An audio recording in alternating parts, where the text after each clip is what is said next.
welcome. My name is Ida Benke, and I am a co-founder of the Copenhagen-based curatorial platform, Laboratory for Aesthetics and Ecology.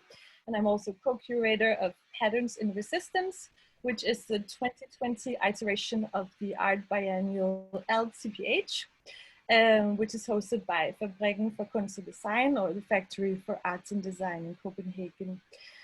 The biennial Patterns in Resistance unfolds within these messy knots between crafts and technologies. It summons histories and practices of resistance, intergenerational knowledge sharing, and questions of care work, social reproduction, and community building. Patterns in Resistance is curated by Laboratory for Aesthetics and Ecology this year. And we had initially planned a sort of classic on-site in real life exhibition, which was supposed to happen in May this year.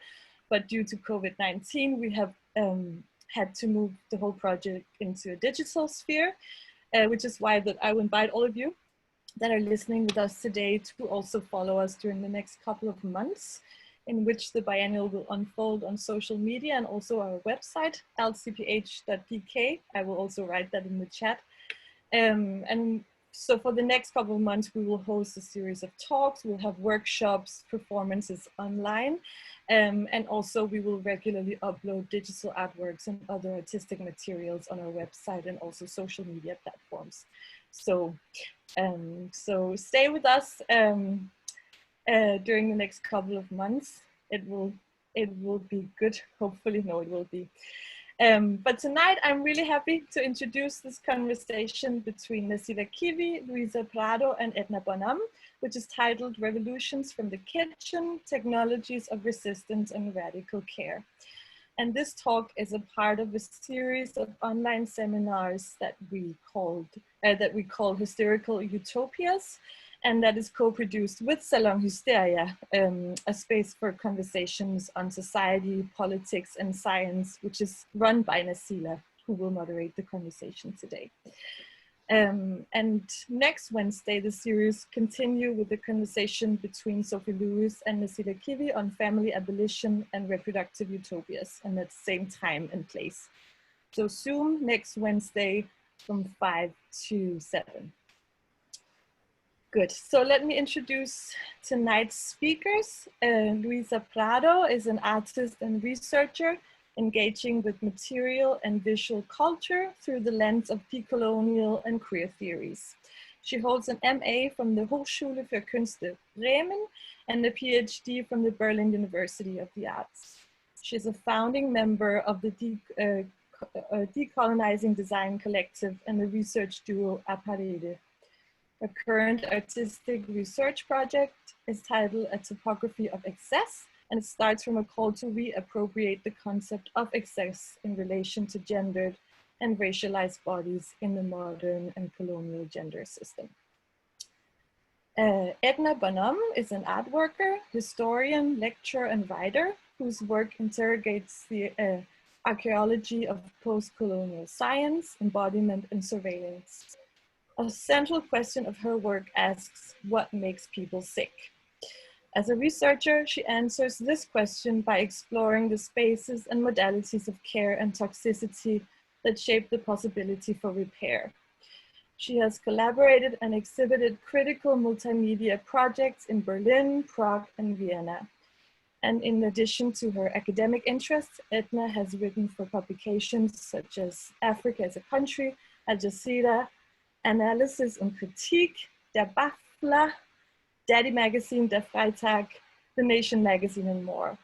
Edna Bonhomme earned her PhD in History of Science from Princeton University. And last but not least, Nazila Kivi is an independent scholar on reproduction and decoloniality, editor, essayist, and co-founder of the feminist magazine Friction. She teaches gender study courses, among others, the course which I would love to, I wish I would love to take at some point. She teaches the course From Witches to Cyborgs, Gender, Race, and Resistance. And so I think with these words, I will pass on this beautiful Zoom room to you three and let you take over the conversations from here. Thank you so much. for joining us tonight. Thank you so much, Ida, for the presentations of all. And hi, everybody out there. Really happy that so many are joining us in this heat, this weather. It must be, yeah. I hope you all can stay cool and stay hydrated. So take care of yourselves. And I'm very, very pleased to talk with Edna and Luisa today because I just felt this enormous joy of looking into their work and their research and their artworks, and really want to share this with you. So I would just like to outline what we're going to do is that we officially have 2 hours, but we would like to, from experiences from the last talk with Sylvia, we would like to also take care of those who would like to have a smaller amount of time where they have to concentrate. So we're going to start with, try to keep it within an hour or so, and then have a 10-minute break. And then we're going to come back with opening for questions to engage with all of you. We've been really good at engaging the last time we did this. So it's going to be like that, and we're going to try to end no later than 6:45. So because this is, I think, should be good working conditions for all. And yeah, so we're going to start with hearing some more broader and wider ideas and concepts about decoloniality, which is, from my experience, at least in my vicinity, is that a lot of people are not quite familiar with all of these concepts. And then bring into play how decoloniality and how coloniality is connected to reproduction, care work, and race.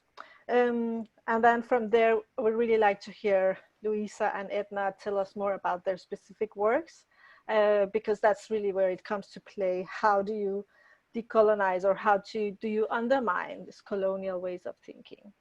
Before we start with that, I would really like to each of you also tell in your own words a little bit about what you work with and what is the things that you mostly are concerned about at the moment.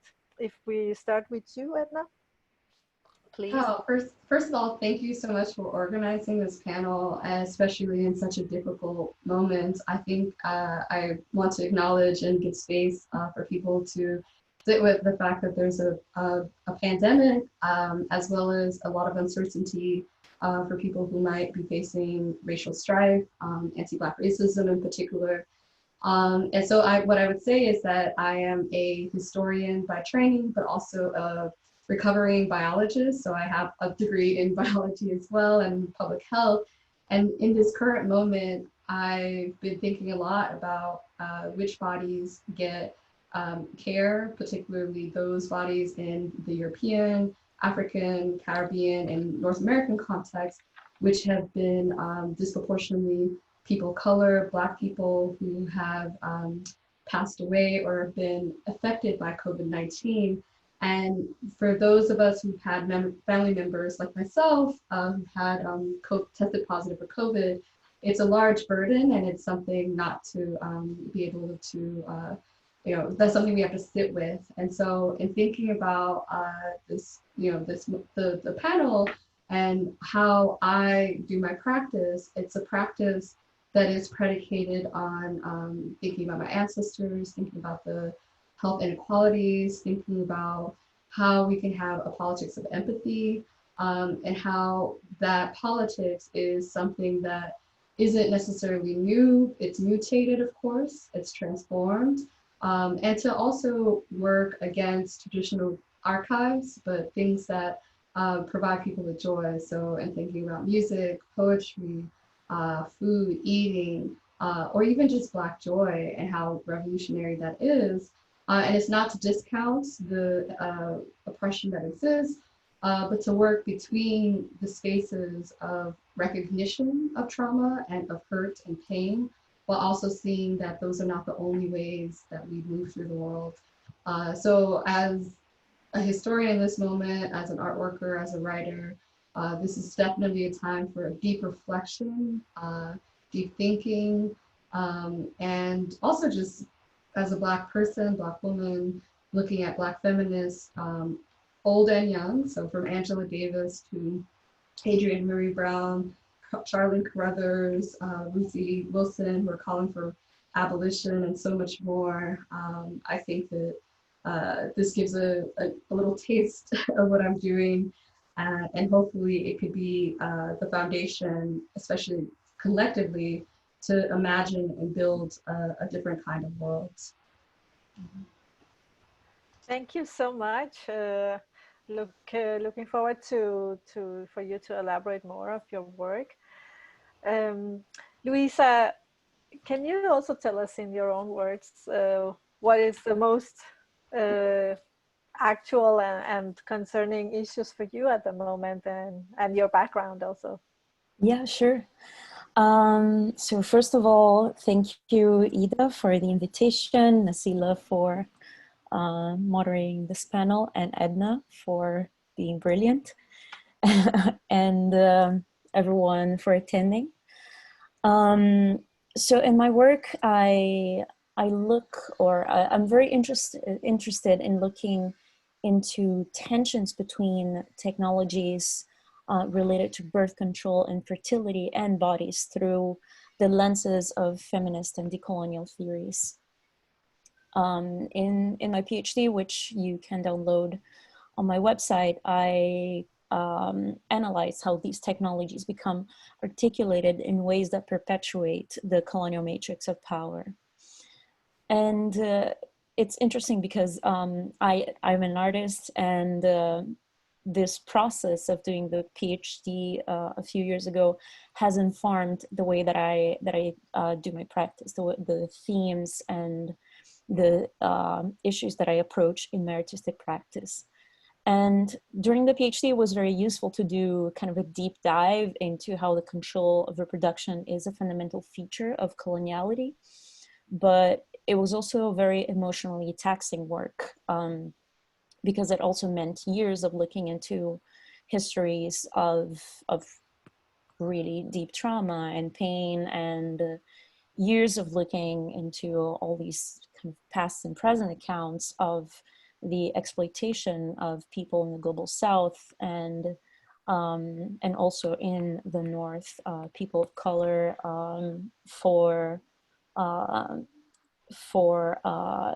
essentially fundamentally for the continuation of the colonial project. So after finishing the PhD and transitioning into working full-time as an artist, I decided to kind of shift my focus and start looking into practices of radical care. And one of the things that I had come up come into in my research was the use of plants and herbal medicine in general as a practice of resistance, really, to these honestly, like these enormous structures that shape so many aspects of our lives. So in my artistic practice, I've been engaging with plants and with herbal medicine ever since, for the past 2 years. In this project that I've been calling a topography of excesses. And in this project, I kind of start from this examination of all of these issues to really question the idea, and this is why it's called the topography of excesses, question this idea of people whose fertilities are the subject of control, that is, people who live, let's say, at the blunt end of the colonial structure of power, but being framed as simultaneously incomplete, lacking the humanity represented by whiteness, and also excessive, too numerous, too sexual, too fertile, too emotional, just too much in general. And starting from these reflections, I've been kind of developing a series of projects under this umbrella over the past couple of years. So yeah, that's kind of a general overview of what I've been doing. Thank you. Thank you so much. Yeah, and we will get into that specifically also. So I would like to, because I teach also decoloniality in my course, and the history of colonialism. And my experience is that many people who are new into this, they have quite a lot of doubts about what is like the difference of colonialism and coloniality. And I think maybe we could start with saying that. And the reason I want to start with this is because very often we think of colonialism as something that used to be in the past, and as something that was just a matter of physical occupation of like you know, the occupying countries being physically present in, for example, in Latin America and on the African continent. And now we say, well, now they left, so this is over, right? So I think it would be really interesting to try to distinguish between colonialism as like a physical occupation, and then the whole coloniality, which is a whole mindset. And I've seen you, Luisa, writing about this. So can you just outline, how do you understand coloniality? Yeah, I think it's definitely an important thing to, I guess, keep in mind and to clarify at the beginning of a talk like this one. So there is often, and I come across that a lot in my teaching in particular, there is this perception sometimes, especially within, I guess, here in the confines of Europe, and amongst perhaps people who have not experienced that, I think it's harder to see. But there is this perception that colonies are something of the past, and that also, and that the project of colonialism ended with the so-called independence of former colonies. And that is a misconception, unfortunately. The project of coloniality, and this is why we also use the term coloniality, because it is a wider project that, and here I'm going, perhaps it's useful to quote a few names so people can research. For instance, Aníbal Quijano. I am very much indebted to the work of Latin American scholars who have discussed and written quite extensively about these issues. But for instance, Aníbal Quijano points out that coloniality as a project, or what he calls a matrix, the colonial matrix of power, spans a number of things, a number of facets and aspects of reality and of life. From, of course, also that includes the occupation of land, but that includes also that project of domination also includes the domination, an epistemic domination, for instance. Who gets to determine what is knowledge? Who gets to produce what is recognized as knowledge? And that is a very central question, I think, the question of knowledge, and the question of whose knowledge is recognized as such. Because from the moment that you take, or that you don't, you create a structure where people's knowledge is not recognized, and that, I think, ties quite well to the work that I've been doing with herbal medicine. So there are, you create a hierarchy of knowledges, right? In which ties, of course, and this is also a fundamental tenet of coloniality, there is, the colonial project creates a hierarchy of subjectivities too. People who are recognized as people and people who are not recognized as such.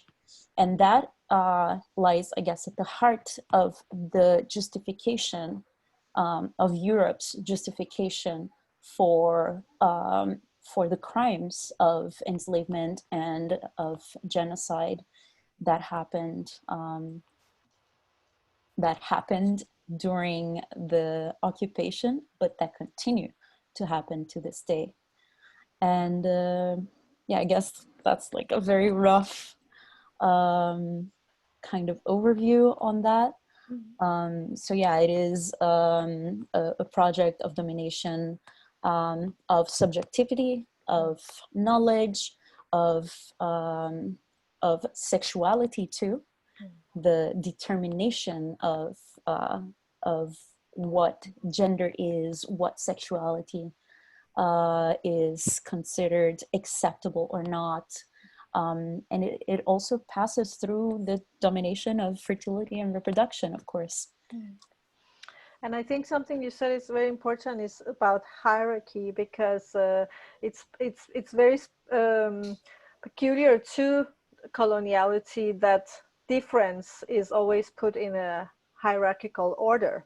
So what you say about a hierarchy of epistemology is that there are some types of knowledges that are seen as like valid, true knowledge, and then there are some others. For example, the herbal, or if you're going back into witch history, which is also very related to, for example, Latin America, because that's a part of what you say, the dehumanization. You can see a lot of these paintings from the 16th century that indigenous people were portrayed as cannibals, as eating each other, and as kind of sorcerers who did witchcraft, and that was supposed to show their like non-quite humanness, while maybe the knowledges that were there were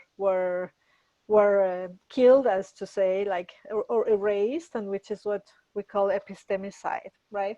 So I think that hierarchy that you say is really important to keep as a red thread within that. And then from there, we go to talking about reproduction. And just to get it into a local context here, and also about like dehumanization, I just want to give an example that I seen into very today's example of how people are treated differently, is that in Denmark, the coronavirus was initially brought here by affluent people who went to ski holidays in Italy, and the first people came from that area, right? And even within a short period, when people were told like it was better to stay home, it's not yet either. Yeah, I'll say in a second, because I have another example in mind first, is that in spite of that, a lot of people chose to go on holidays anyway, like go to Italy, go to Greece, go to Croatia. And there had been some outrage about it, but not that much. And nobody talked about their ethnicity or heritage or anything. But the last 2-3 days in Denmark, there has been this massive harassment and bullying of people of Somali origin, because there has been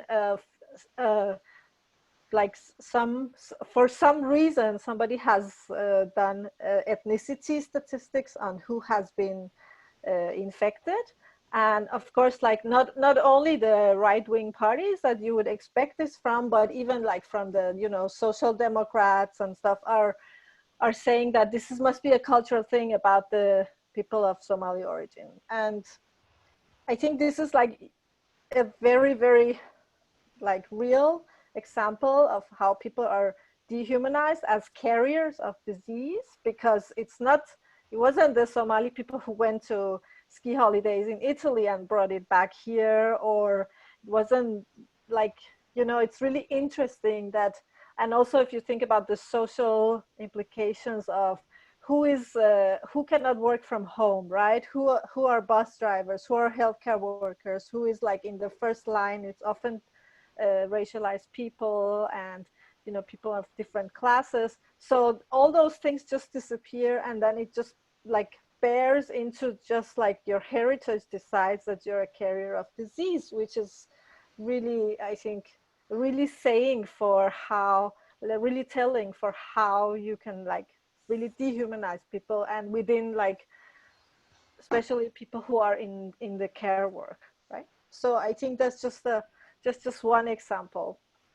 And this brings me to talk about also the question of reproduction for some years ago. But can you show the other picture first with counting your eggs, please, Ida?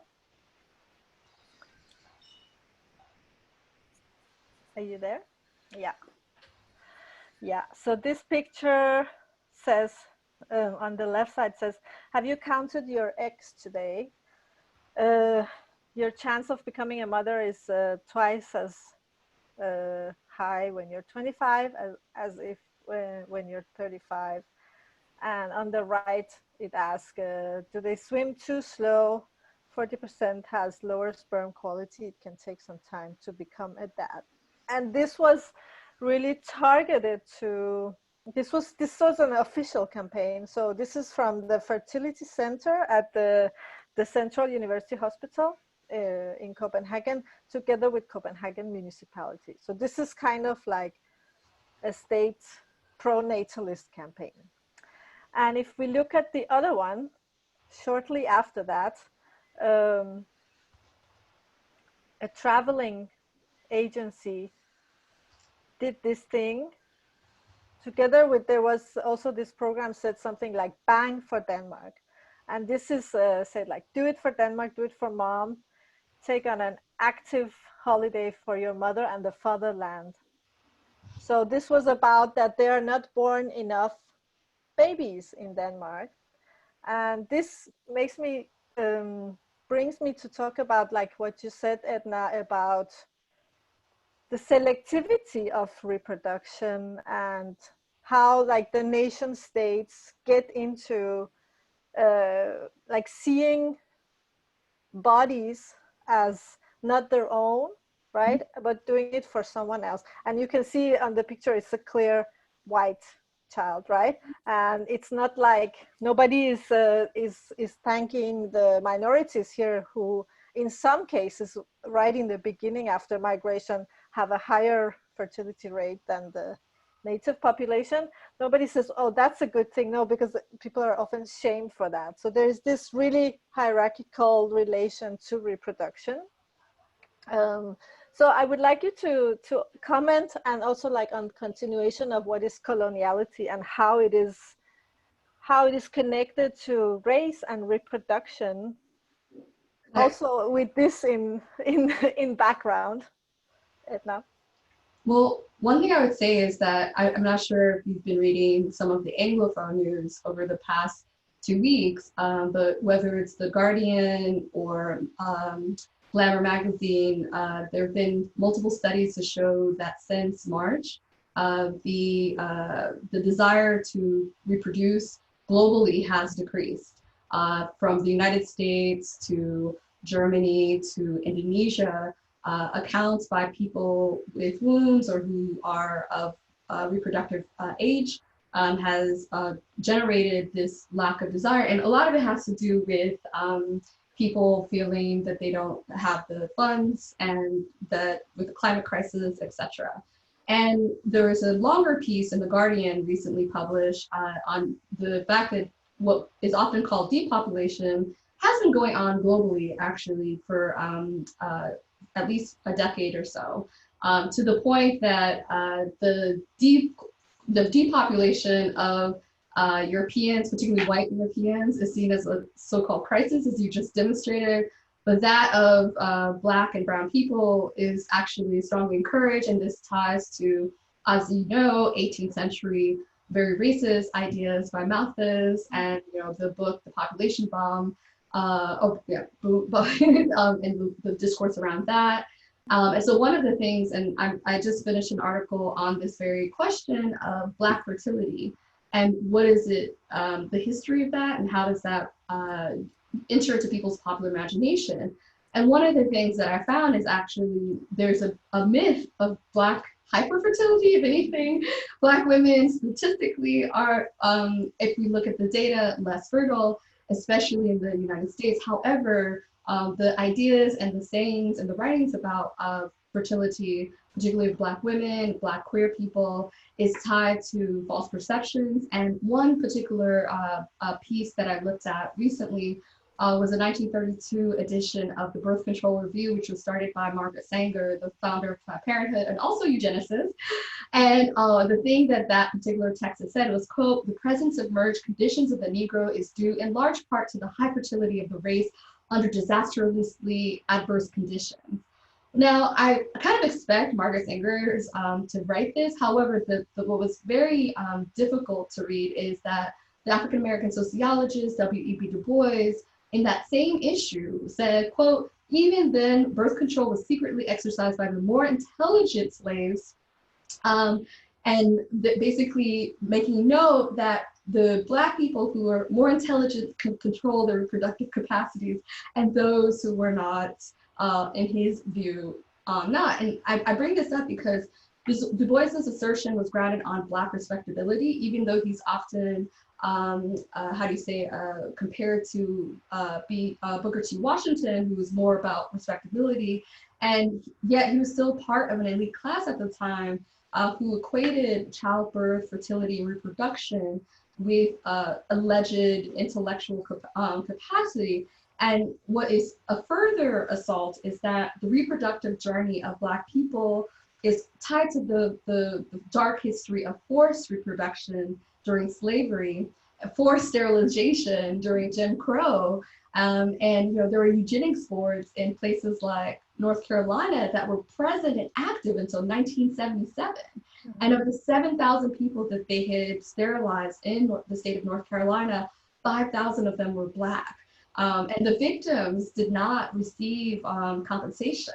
In fact, only 200 of them were eligible out of the 7,000. And it's such a complicated history, obviously, and it's a history tied to slavery, racism, colonialism. So when one sees an ad like that you showed with this kind of celebration or encouragement of white Europeans to reproduce, and then there's this other history of people literally being sterilized or told that they're less intelligent for reproducing, you can't help but think that there's a double standard and that needs to be challenged and interrogated.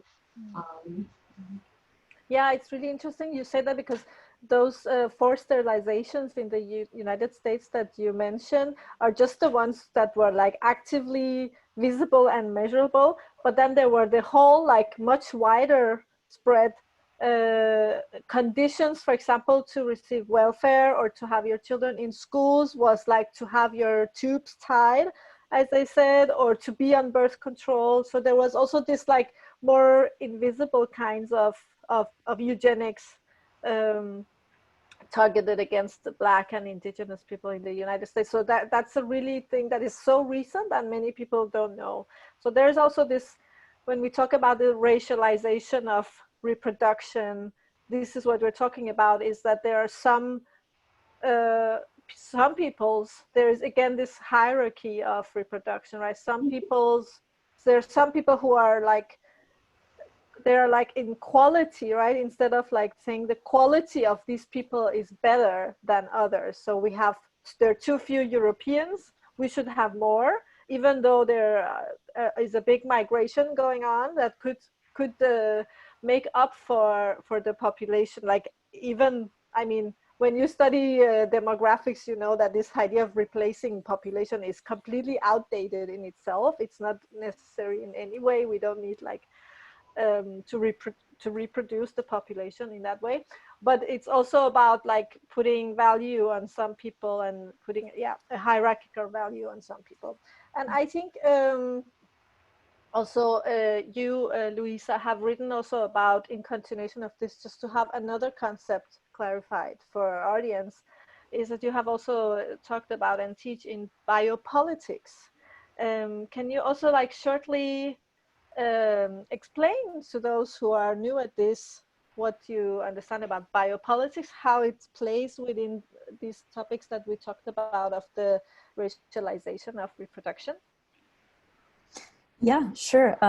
So I guess one good way of bringing this up is perhaps, since it ties so much with what Edna just mentioned, this whole conversation about the racialization of reproduction, it's very present, for instance, and I'm going to give another example, in how the birth control pill itself was developed in the 1950s.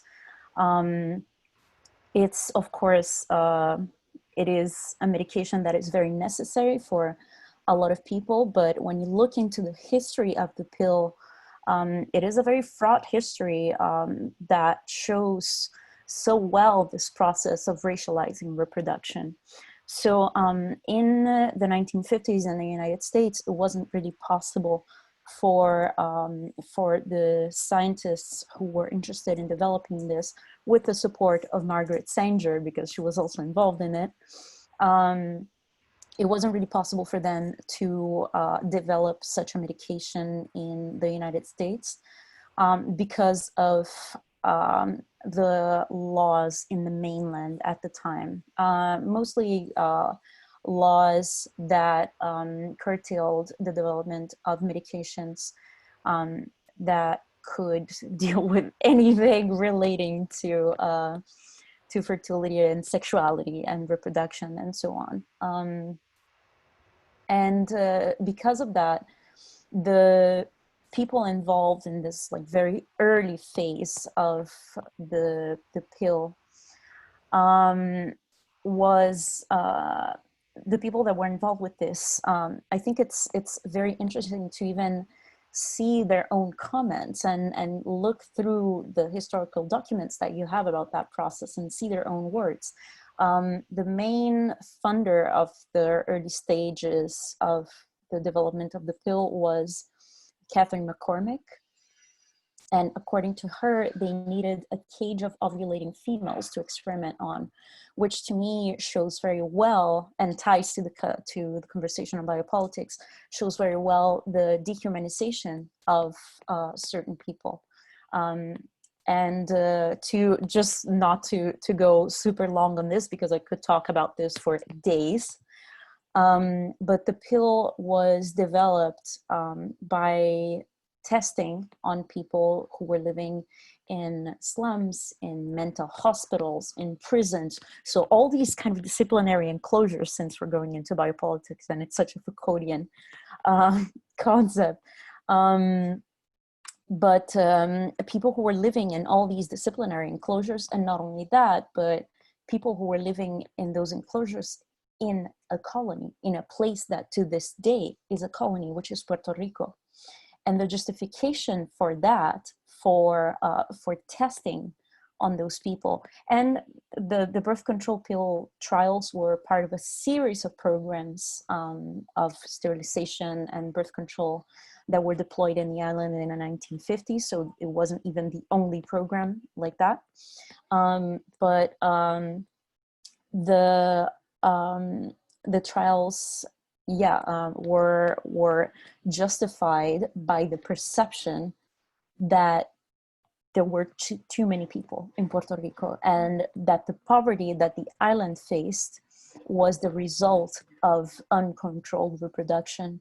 And here I think I want to go to Angela Davis, who says in relation to that argument, as if controlling reproduction would create more resources, particularly in places that have been subject of ceaseless colonial plundering. So, having introduced the question with this, so biopower, or let's go into the term biopolitics. So, biopolitics is basically, at least in the way that Foucault theorized it, was was a shift in the exercise of power that he, which is something I do not agree with, located basically with the rise of the modern nation state in the 18th century. So according to Foucault, sovereign power up until that point was the dominant form of power, and it was a power that was exercised through deduction. So the rise to seize assets, goods, and products, what basically the feudal lord could do, right? This right, the sovereign power, was formulated as the power of life and death, which was basically the right to take life or to let live. But now what's interesting to me is Foucault theorizes that there was this moment of transition between this older form of power and this new form of power that is biopower. And what he says is that then in this moment, the right to subtract changes, because with the rise of the modern nation state, wars were no longer waged in the name of a sovereign who must be defended. And they were waged instead on behalf of the existence of everyone, entire populations mobilized for the purpose of the nation. So this changed everything.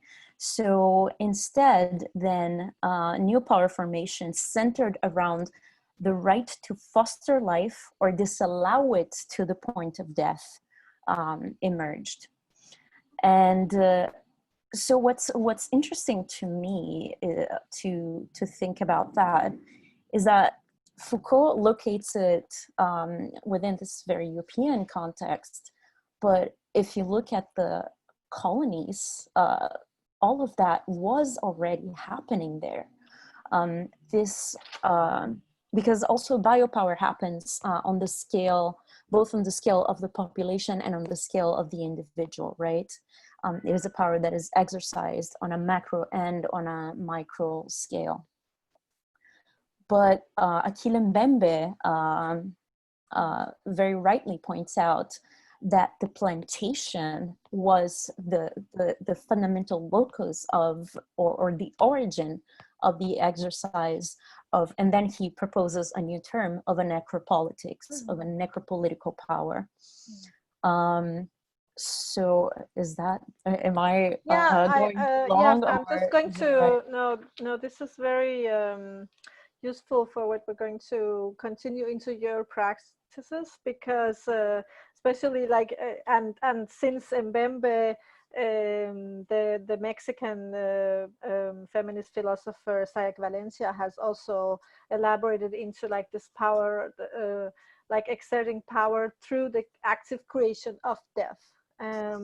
And of course, we could talk a long time about just necropolitics in itself, but I think the way it's going to be useful to talk about your works is this specific, the hierarchy, first of all, the reproduction and reproductive work, which is also like social reproduction and care work, and also specifically the creating life and death. And if you could see capitalism as like this active creation of death or active creation of scarcity, active creation of hierarchy in order to be able to make, like, for example, profits out of free labor, so that then you can say, from here we can get into your practices of how do you involve your art in the creation of life, for example, and the creation of care, right? So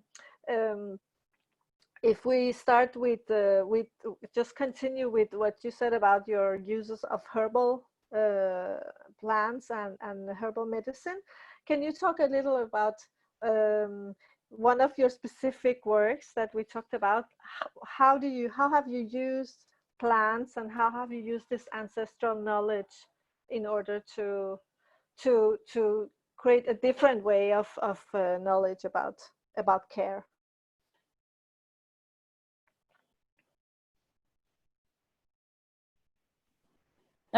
I was muted for a second. Yeah. So for the past couple of years, as I said, I've been developing several projects under this kind of a larger umbrella of a topography of excesses. And what was interesting to me is that after I started really going deep, diving deep into researching plants and plants that somehow are used for, let's say, managing reproduction and fertility. And I say that both in terms of promoting used as contraceptives or abortifacients, or on the other hand, I'm also interested in plants that are used for enhancing fertility, plants that are considered aphrodisiacs, and so on. So when I started researching these plants, it dawned on me at some point that a lot of them were actually foods. And the question here is that plants have many different parts, right?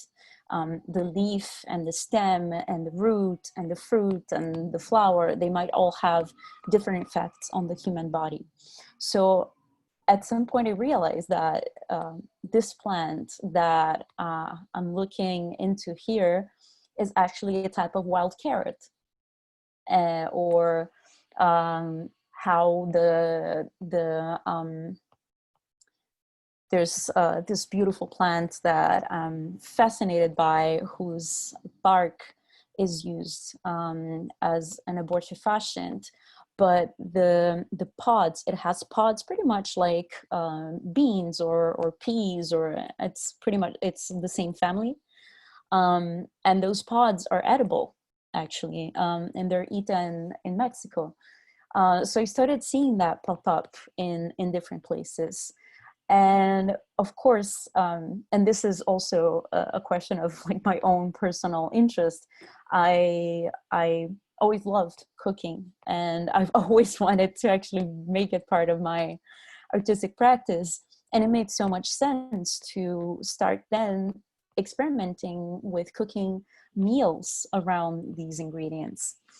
Meals that were not, I mean, the idea is not to have like contraceptives or anything, but with the normally edible parts of these plants. So I started doing these meal performances, like I've been calling them performance dinners, with all of these ingredients and centered around all of these things. In the beginning, I was very focused on ingredients that were quite literally affecting reproduction in some way. But in the latest ones, and of course that series of events unfortunately has been stopped by COVID, but in the latter versions of this dinner, I've also started thinking about even just the act of making food and serving and sharing food in a meal as an act of creating life, because it is, you know. And talking about reproduction, of course, is something that is much wider than just talking quite strictly about medicine. It is talking about creating the conditions for life, and that includes shelter and housing, that includes access to nourishment, to proper nourishment, that includes access to healthcare, to all forms of healthcare, and a number of things. So I started in the latter versions of this series. I've also started experimenting with making meals, for instance, focused on specific ingredients that are an important part. For instance, I'm from Brazil, an important part of the basic Brazilian diet, and that they are like basic forms of nourishment. Yeah, so I've been doing that. Thank you. And we're going to see a picture of one of your works a bit later. I think we're going to go until past 10 past 6, and then we have a break. Edna, you also work with healing and care through plants as well, and also through cooking as a trauma healing. Can you talk a bit more about that, and maybe especially tell us a bit about your latest exhibition, Cartographies of Care?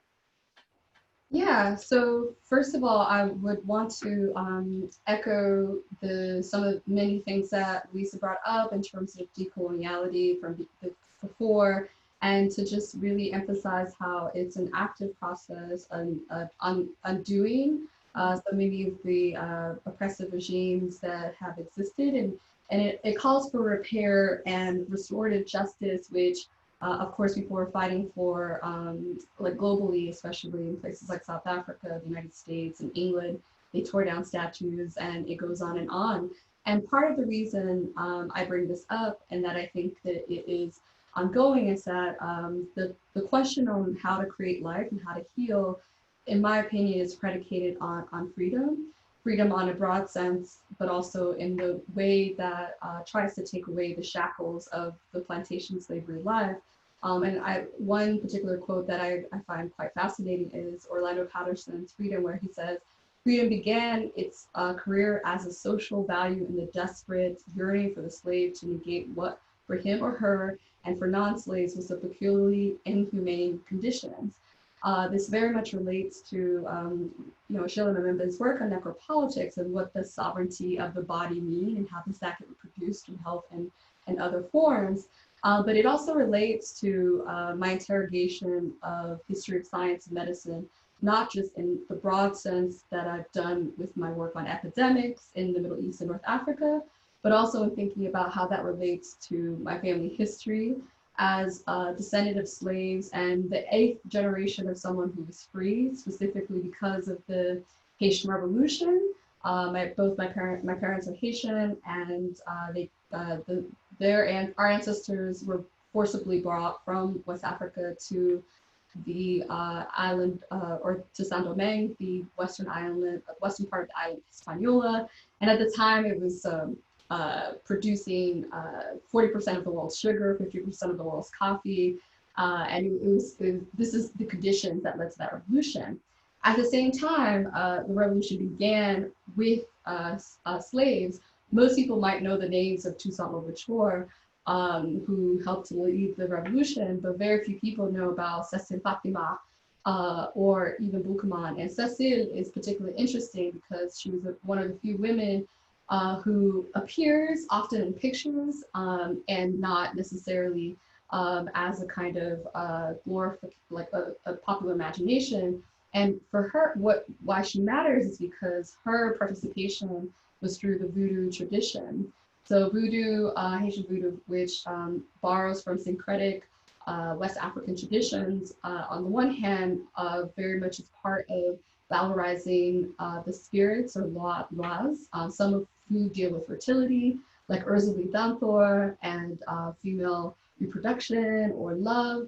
But it also comes with the use of certain herbal remedies, some of which have been tied to things that originally, at least by people who were coming from North America and Europe, were seen as superstitious and not necessarily healing per se. However, and I'll just share this one, it's a scientific article that basically showed that, actually I can't share it, but there's a scientific article that was published in the Journal of Ethnobiology and Ethnomedicine some years ago, where they found the use of medicinal plants by Haitian immigrants and their descendants. There were about 50 or so herbal remedies. And some of those things, I was like curious, like what are they? How did they come about? Why did the teas that I thought were just like proxies or just not necessarily effective actually did have medicinal elements to them and were grounded on scientific research that eventually was very, very much part of my lineage. So it wasn't just that we were part of, or at least our ancestors were part of a legacy for Black liberation in this kind of broad sense of freedom, which then helped to inspire people in the rest of the Americas. But there was this other element that the knowledge that was produced, very much carried by women like Cecile Fatima or the women in my family, came with this, one could say, evidentiary-based medicine, and a medicine that if we think about, well, where do we get most of our access to healthcare? It happens in a domestic space, in our homes. It doesn't always happen in the hospital. It happens through preventive measures like WTs and kind of like what Luisa was also mentioning, that for people where access to abortion is becoming increasingly illegal and or expensive, having those alternative methods, as Luisa's research has shown, is so pivotal for exercising agency over one's body. And so it's in that respect that I think that particularly my work and the cartographies of care was looking at African diasporic people, along with my collaborator who's Nigerian Ghanaian, which is produces jollof wars, but that's another issue. But she is Debbie Onofa, and she's a filmmaker and cultural anthropologist.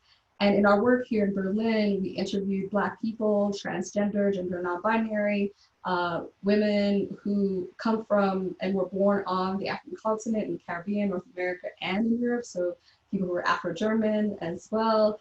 And we tried to ask them, how did they receive care, if at all? And there were a wide range of comments about that. Some people, similar to the stories I heard in my family, use herbal remedies. Others use other methods of healing, just a regular going to a doctor. But it really ranged in terms of what care meant, how it was defined, in what language. For some people, it was about witchcraft, and I loved it. I love that people could play with the different methods that give them the strength to feel secure, even when, especially when the world doesn't necessarily always value Black life.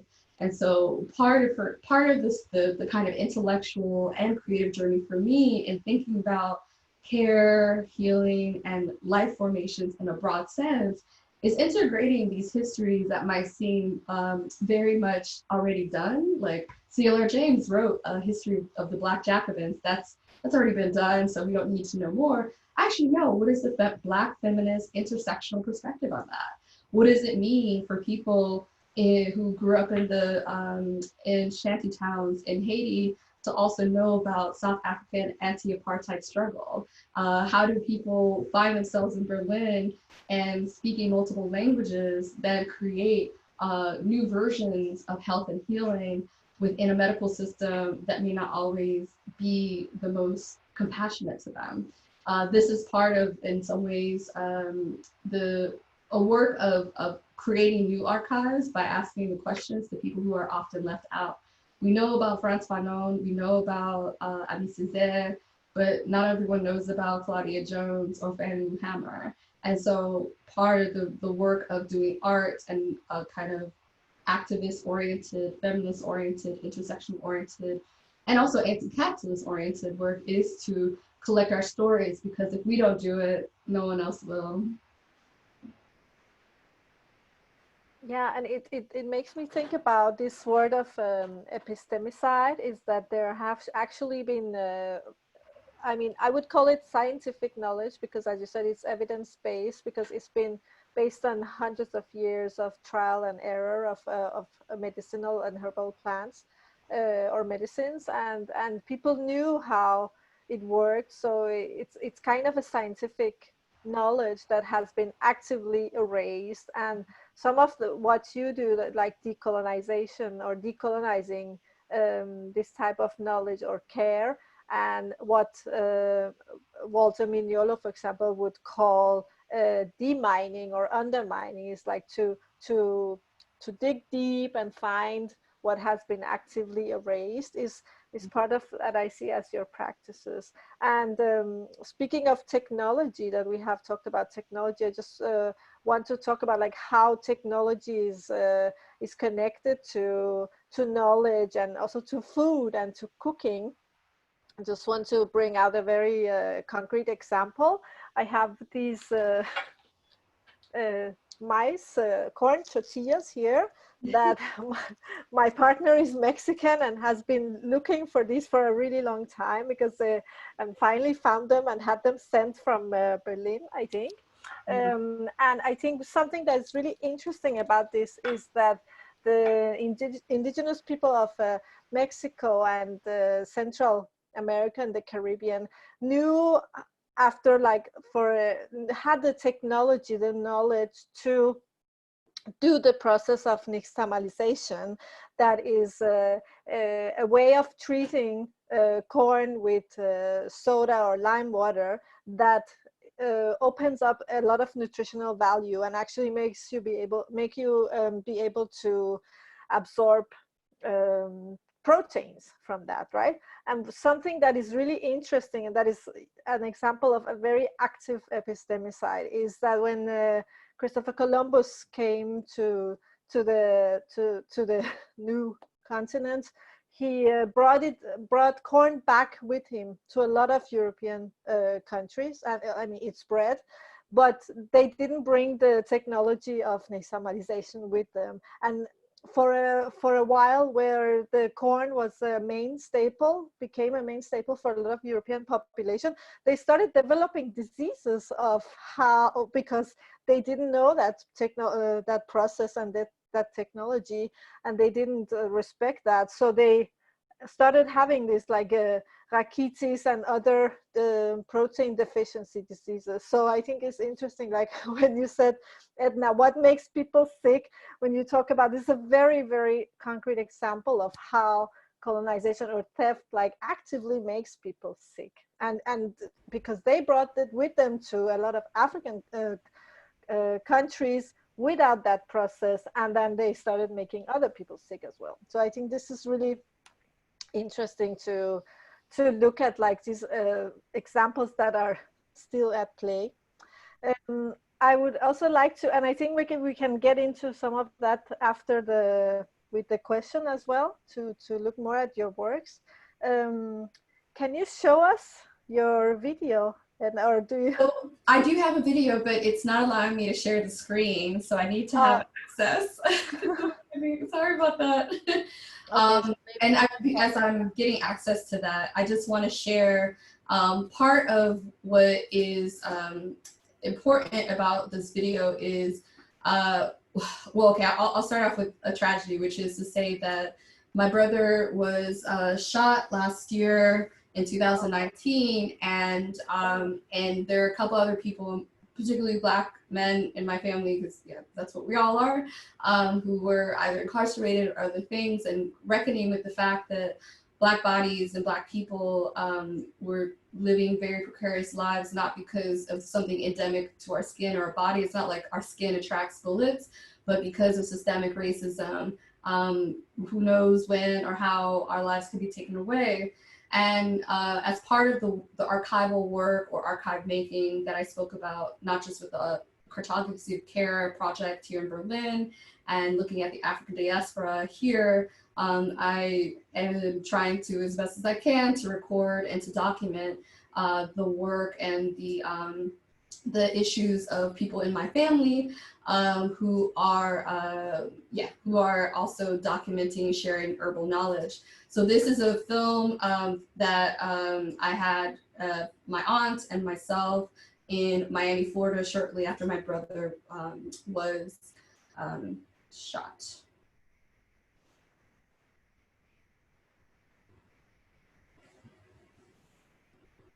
Qui va aller sans faire? Oui. Qui va aller sans faire? Cancer? Ouais. Mais qui va gagner encore? Simon Coton. Et ça? La chole. Oui.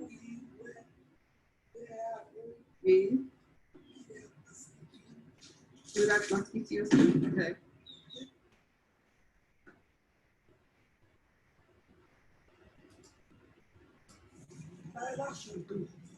Vous êtes toujours? La chole. Ça son verre, mais pas que si on gouverne dessous. Nous toujours il mettait tout pour des gars. C'était tout sur la Tout fait. Sable, ça est là. La loi. Oui, on me connaît la loi déjà.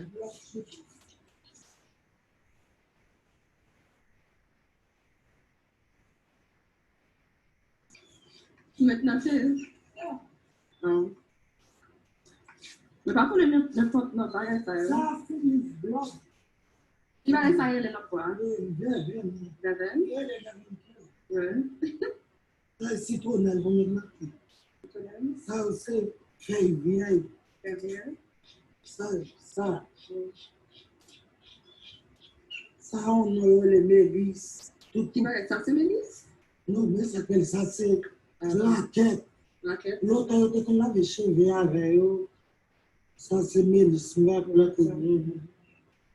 Toutes ces bouteilles. S'ouvrir tout à l'heure, ouvrir tout ensemble, mettre bien vert, mettre tout bagaille, qui vient bon.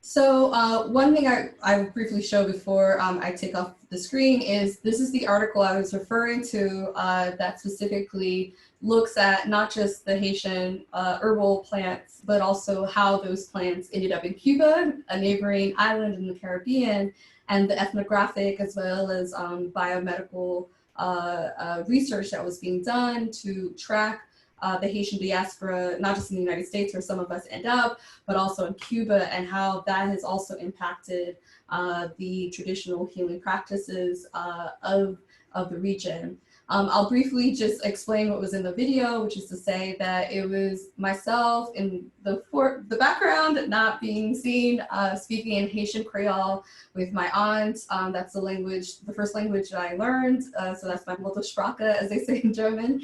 And just asking my aunt, like, what are some of these plants and what are they useful for? And her matter-of-factly being like, okay, this is for abdominal pain, this is for menstrual pain, this is for if you have a certain kind of ailment. And for her, it's just everyday knowledge. But for me, it was now becoming a process of discovering little by little the things that might seem as part of the kind of like background are very much integral to the medical healing that she does. And in my family, I think, as you saw in the writings, it has been such an important point for me as a kind of revolutionary act to speak Haitian Creole, because for a long time, and growing up in the United States in an Anglophone place where my language was seen as problematic, not a real language, it's not written, all kinds of art, now it is, but it was not, that it was a source of shame. And so being able to use that language to talk about what our ancestors were able to pass down to us and to use those materials in a proactive way has been part of the practice. And then to see, as you saw with the journal article, evidentiary Cartesian ways of knowledge that is explain and justify some of those plans provide some reassurance, but I don't necessarily need legitimacy from the biomedical institutions, but it still helps, especially if we want to decolonize and democratize knowledge in a full epistemic sense. Yeah, and it's really interesting with the connection between care and language, because so you can provide care in a certain language, and if you are hindered in talking that, for example, your mother tongues or your native language, then you lose some kind of sense of care or sense of safety and security. So I think that's also really part of decolonizing, is to stick to the language for those who are able to, at least, right? Because for many it has been completely erased and it's not possible. I think we could keep going on with this, and also Luisa has some pictures to share with us and some more to say, and I think we can incorporate that in the next leg of our talk, and together with the questions. So I apologize for those who have been really waiting to have a little break. So I think let's take until 6:25, so we can have time enough to do whatever, and still have enough time also to have questions and round up this for until 6:45. So I think let's set that as the final time. So let's we'll see you 6:25 again, everyone. Thank you.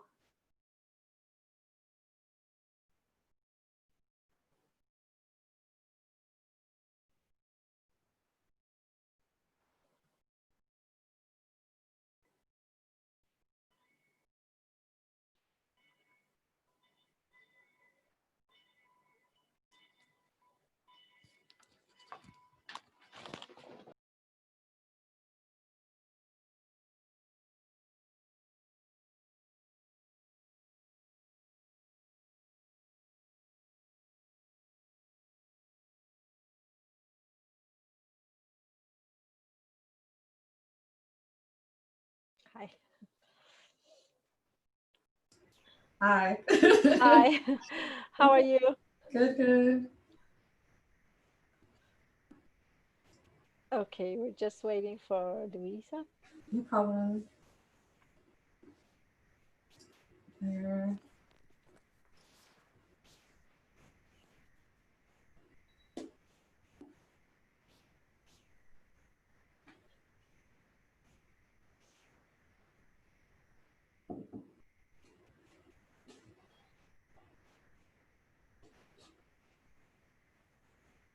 Hi, Luisa. Hi. Welcome back.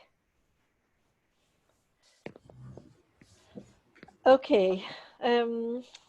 Yeah, I hope everyone had a nice short break, and we're just going to take some concluding remarks, then open up for questions so we can make it. But your video, Edna, it made me think about something I also wanted to ask you about, how to use the personal in your work, both in art and in research work. And also to maybe say something about when we speak about radical care, how do you make like the cartographies of care, how do you make the care and the process of decolonizing, how do you make it radical, like going to the roots?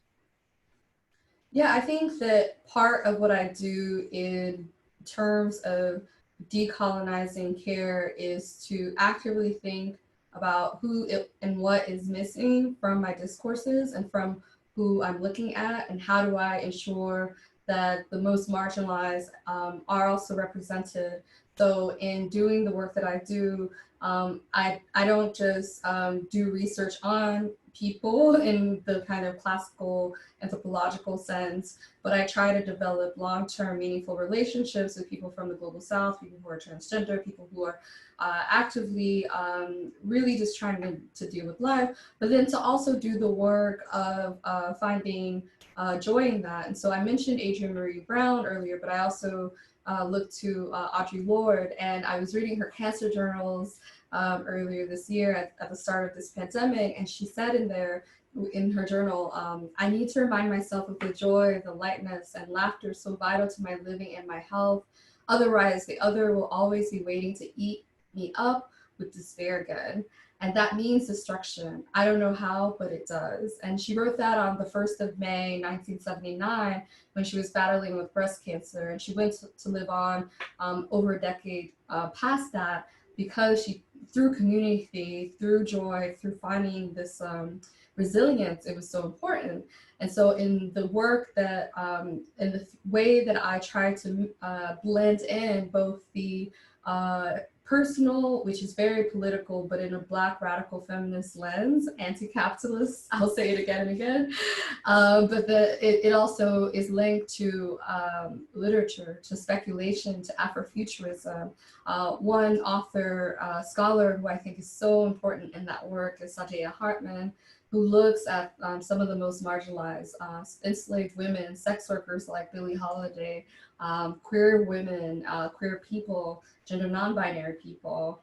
And that experimentation, that imagination, that speculation allows room and space for us to even think about new worlds. So like rereading Octavia Butler's Dawn, I was thinking about the site, like how destructive you've been on this planet. It's like aliens abduct these humans and they're like, yeah, you were destroying each other. We saved you from yourselves.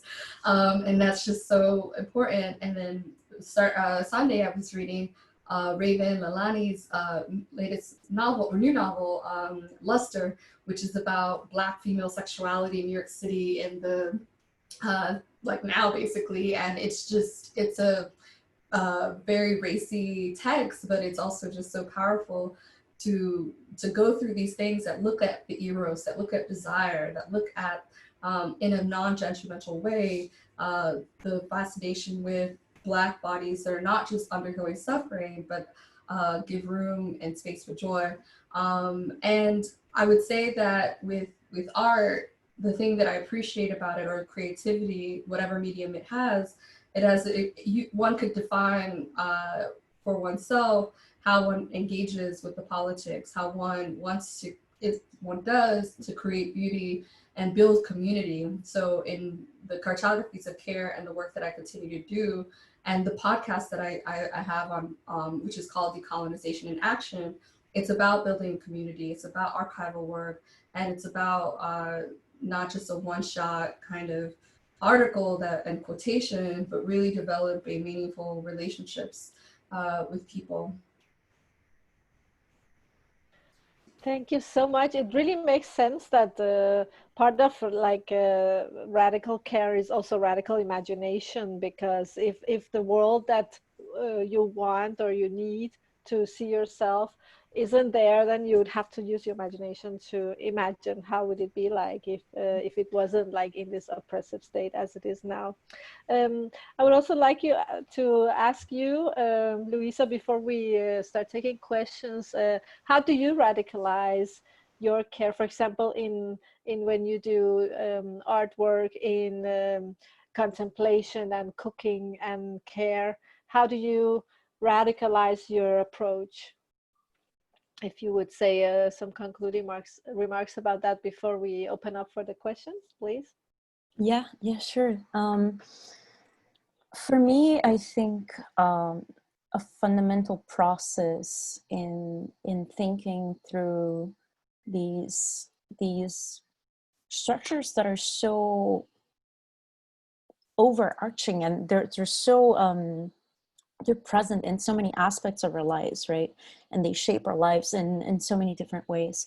For me, it's fundamental to be in dialogue and in connection with others, because I mean, inevitably, from your own position, your perspective is always limited, right? So particularly, I wanted to talk about an artwork that I've done recently, that I've presented earlier this year, pre-COVID. So last year I was a resident with Transmediale. In this, during this residency, I developed a project called the Councils of the Pluriversal. The idea of this project, and right now all of it sounds, I guess, so ironic almost in COVID times. But the idea of this project was to basically, I mean, in a very basic way, was to get people together to talk about a particular set of issues that I felt was quite pressing, and that I I wanted to, and that I also knew that that we're pressing for also other people and other communities.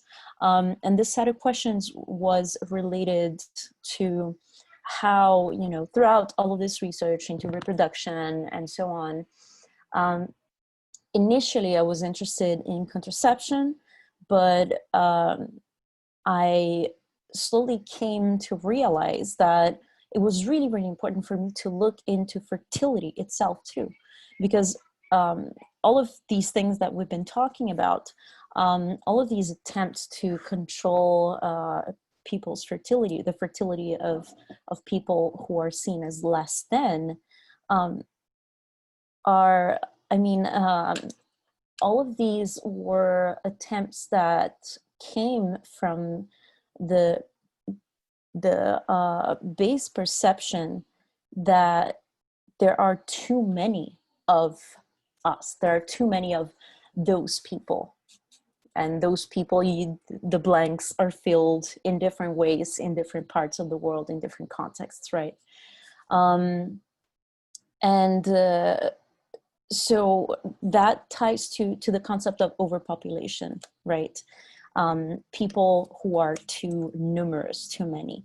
And that got me interested because I started hearing so much in the past years about how the climate crisis was caused by overpopulation. There's been, I mean, even Donna Haraway has been kind of subscribing to that discourse. And it really bothered me because that was a way of taking the impact that honestly a place like Europe where resources are consumed endlessly, and here's an iPhone and here's I don't know, like 10 different tops from whatever high street store. People in the global south don't consume like that, and yet are blamed. And people of color in the north don't consume like that, and yet they're blamed for the climate disaster that we're facing. So this project was all about that. And the installation that I have a couple of pictures of the installation that you could show, Ida. Yeah, exactly. This installation was exhibited in the last edition of Transmediale. I mean, unfortunately, we're quite tight in time, so I won't talk too much about it, but basically it was conceived as a space for conversation and as a space to come together and discuss these issues. Particularly important to this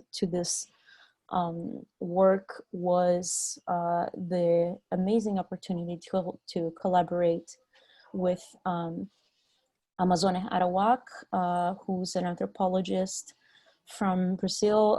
He is Wapixana, which is an indigenous ethnicity from the Amazon region. Amazone was the person that came to Berlin for this, but of course, but he was there following an engagement that that we had when I went to the Amazon region last year as part of the residency. I've been in conversation and collaborating with several people that are part of kind of an artivist group in the city of Boa Vista in northern Brazil, Amazônia being one of them. And I also want to remark that unfortunately, one of the people that I was in touch with for this project, Vó Bernardina, an elder from the Makuxi, she passed away in June due to COVID. And COVID has been, since we're talking about biopolitics and we're talking about the ongoing reality of of colonial genocide, COVID has been a tool for colonial genocide from the Brazilian state. And it has severely affected indigenous communities in Brazil. And so, yeah, that's a very unfortunate reality right now. And I think it's very important that we acknowledge that this is something that has real life and death consequences of the way that different people are treated. I'm sorry to interrupt you, but I think also we would ask Ida if she would do us the honor of, can you hear me? There is seems to be something wrong with my internet connection, but if Ida would do us the honor of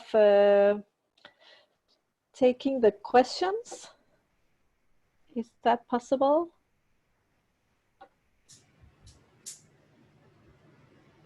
I'm just unmuting myself. I think we need to first encourage people to ask questions because there are no questions at this point. yes, questions, please.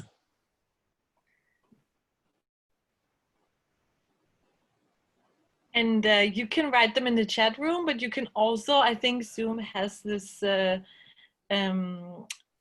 can raise your hand somehow, somewhere in the Zoom world. Yeah, and join in, yeah. Well, if there aren't any questions, I guess I have a question for Luisa or Nazila or whoever wants to answer, which is what role do you think hope has, or the current social movements that are happening in the US and some of which in Europe, as well as in Brazil, to challenge far-right fascism, especially since, like what you mentioned, COVID is disproportionately impacting Indigenous people, Black people. How do you have hope for the resistance that's coming from people who've been historically marginalized in some of these spaces? Yeah. If I can answer. Luisa, go ahead. Yeah, absolutely. I mean, there's this wonderful indigenous thinker from Brazil called Ailton Krenak. And one of the things that he talks about is the concept of the end of the world, right? He has a book that was released last year called Ideas to Postpone the End of the World.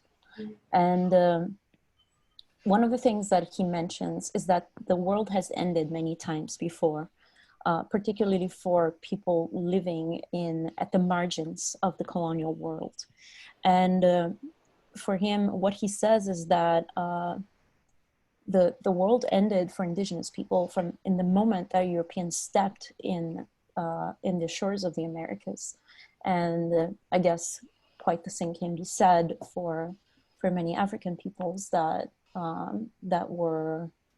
experienced a similar process of colonial violence and colonial genocide. And but yet people have survived and found all sorts of ways of surviving. And to be very short, because I think I've already spoken too much, but I really appreciate the way that he puts it. He says that in indigenous cosmologies, in many Amazonian cosmologies in particular, the role of the shaman is to hold up the sky, because when the sky falls, then the world ends. And in his book, he says that the exercise that we need to learn right now in the historical moment that we are living, is to learn to put our hands up when we feel that the sky is getting low, is to put our hands up and push and breathe. And to me, that is such a beautiful image and such a beautiful idea of this collective effort and this collective holding up of the sky. really is a beautiful image. And I would just add to that that I think also this idea of that the disaster is only coming now, that's a very privileged Eurocentric idea that, oh, now that we are also the COVID-19, oh, now there is, and now that the climate changes are forcing us to stop having, like, you say, this extreme consumption of everything. I mean, just the number of kitchen appliances that are everywhere in Western households is just so extreme, you know?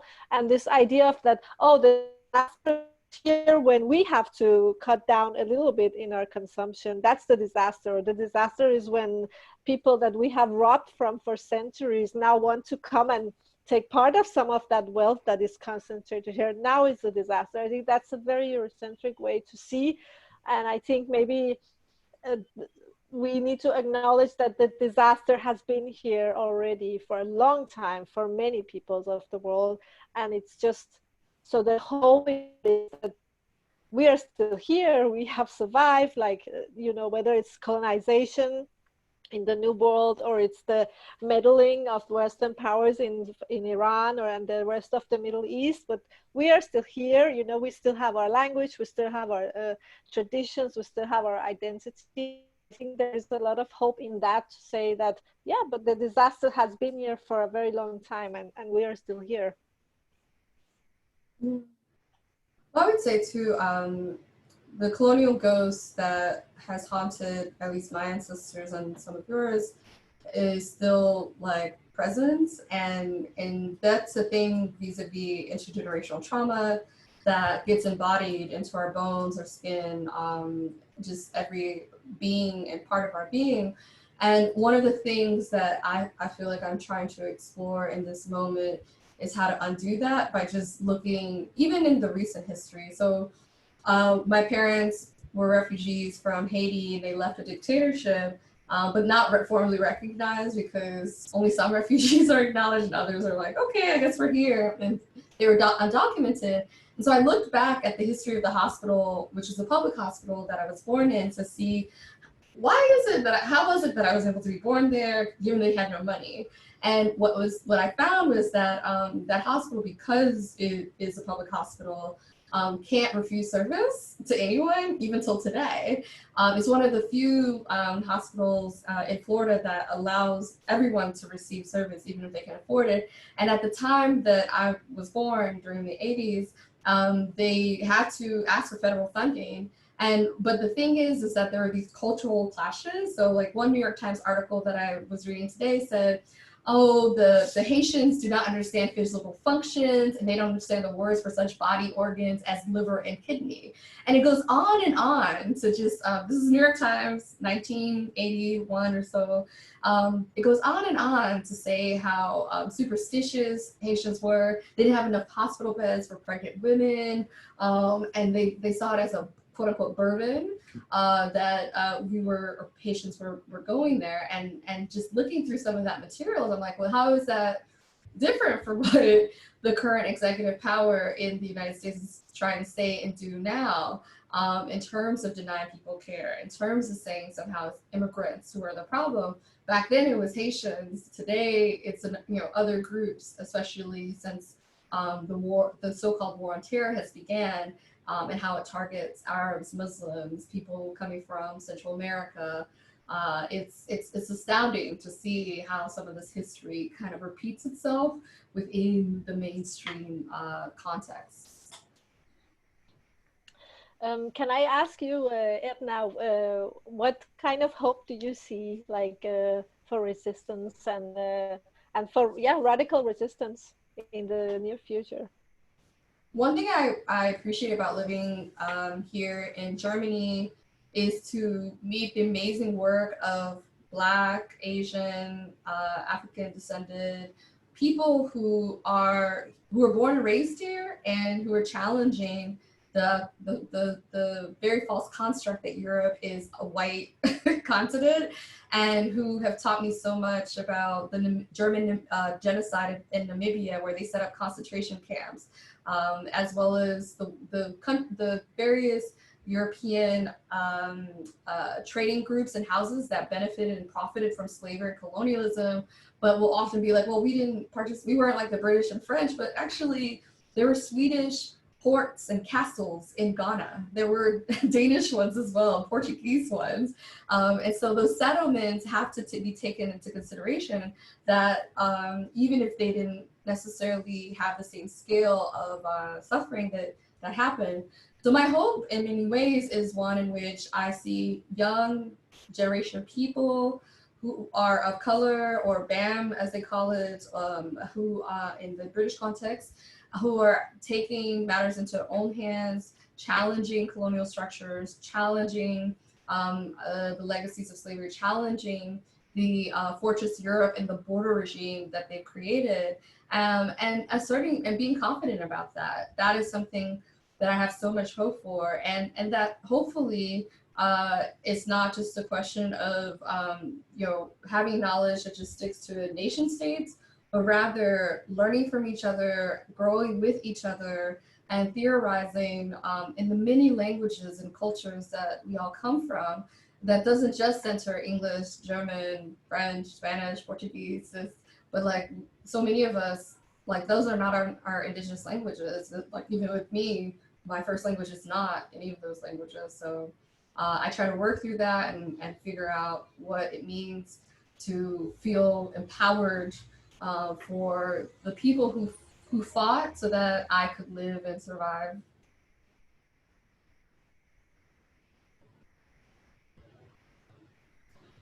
There's a question. I see a question that says, yes, how do you implement decolonial practices in your day-to-day? Maybe you would start, Luisa.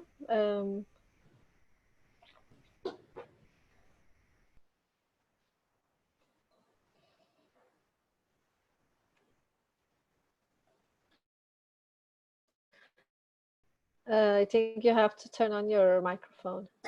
Sorry, I'm the worst at remembering to turn on my microphone, sorry.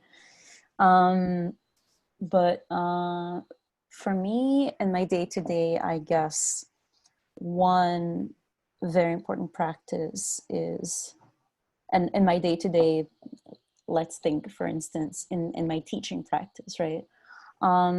It's very important for me to not only try to reference and uplift the work of artists and scholars of color who either live or were born in the North, but also uplifting the work of artists and scholars who live in the global South, who are from the global South, but also live there.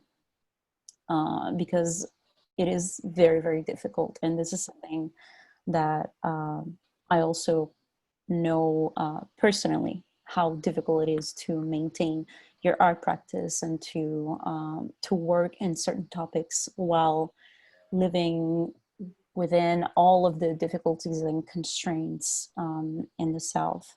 So that's something that I find very, very important.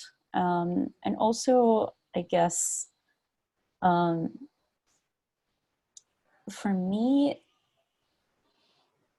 I think hope and joy and moments of sharing are so important.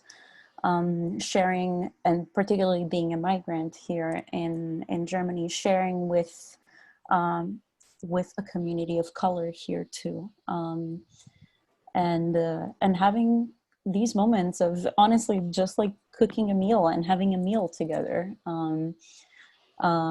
supporting each other through all of these, all of the difficulties that we have to face as migrants.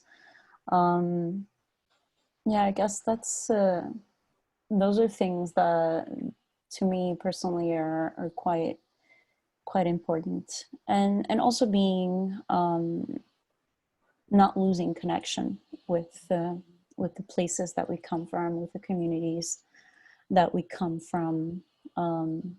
And I guess this is also something that applies in particular to those who are migrants too, right?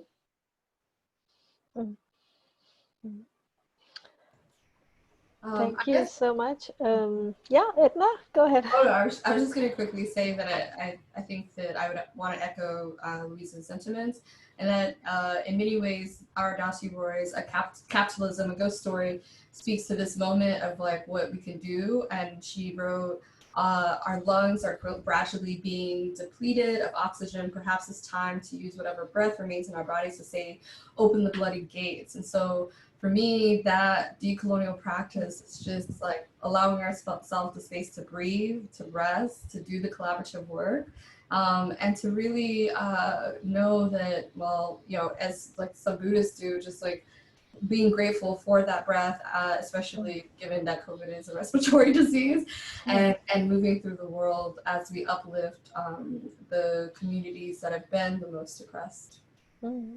Also allowing yourself to not have to fight every single day, also take some retreats back from it and take care of yourselves and those close to you. I think that's also something that's important. And if I would just add something from my practices also to know, like when I know things, it's because I didn't grow up here, so I came already here when I already had gone to school in Iran. So I'm like a first-hand witness to how life was there. So I knew a lot about when people tell things about how life is there that is completely non-true. Then I actually had like first-hand knowledge of how it is, and that's how you learn to see through that the stories and a lot of stories that are told in the media probably are not true about other people as well. So you learn to have this critical eye and like not buying these stories or a lot of myths that are told about that. And I think to disseminate that to other people or to my students, I think that's been an everyday fight, but especially also to not choose to have times where it's don't have to fight, right, at all times. I see another question from Sophia Stein. Maybe this is a bit off topic, but how do you cope, resist, and fight against the fascism happening in the Americas, North and South, from here? And I think maybe that could be your final replies, because we're approaching 7 o'clock. And even though we could keep talking for a long time, I think let's conclude with that. If you will start. Luisa? Should I start? I mean, there are many different ways that this can be done, right? For me, one very important way was to get involved with an organization called Women on Web, which provides safe abortions for people living in places where they can't access these, this form of reproductive health care, be it because it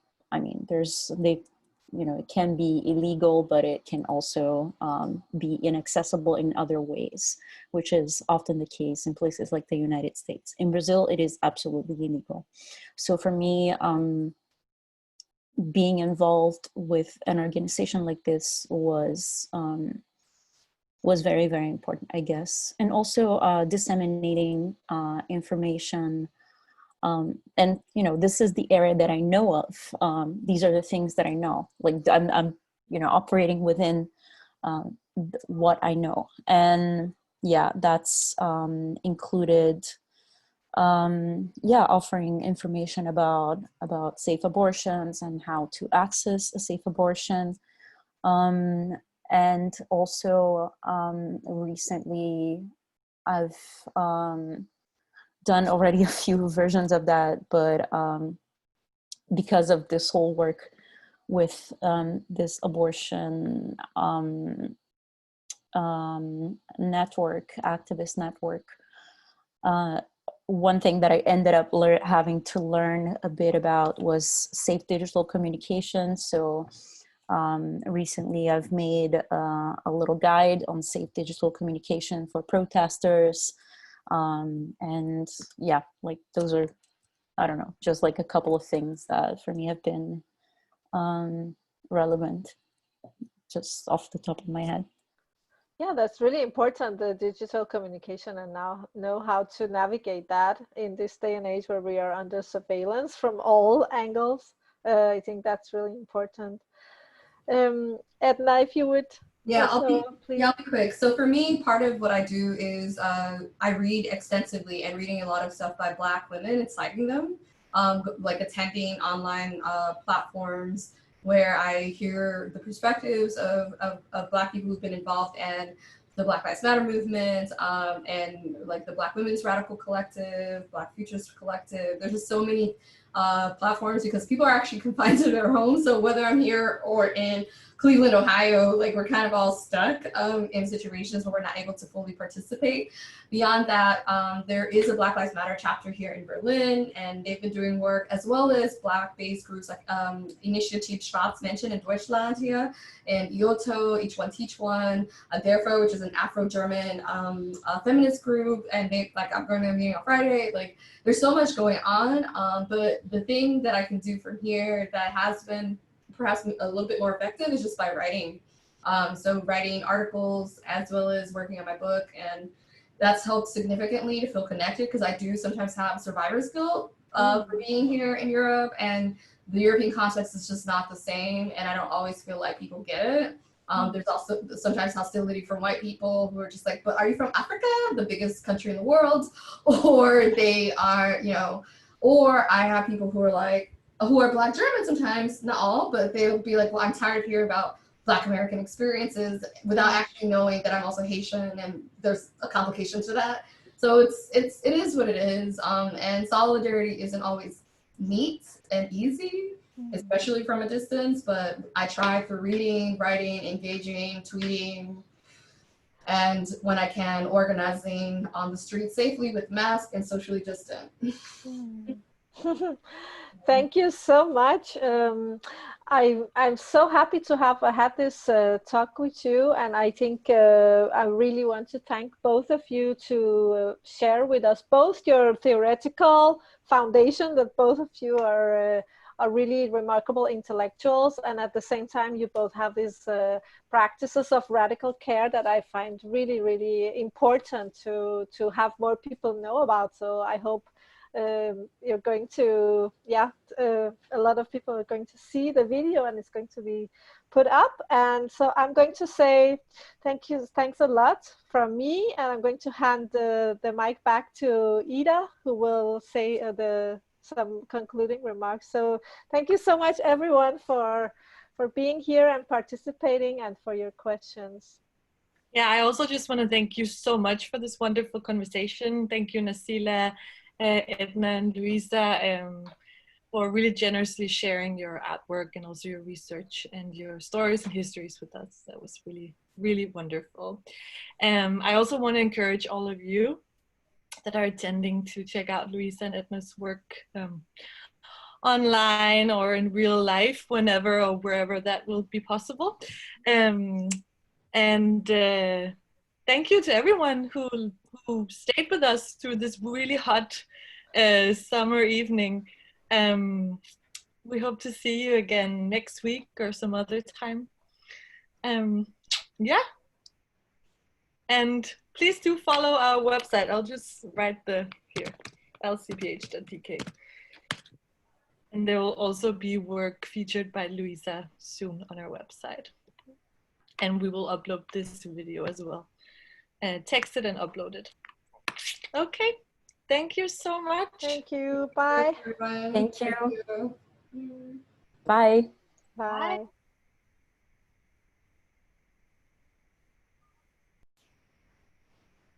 So I'm gonna go as well.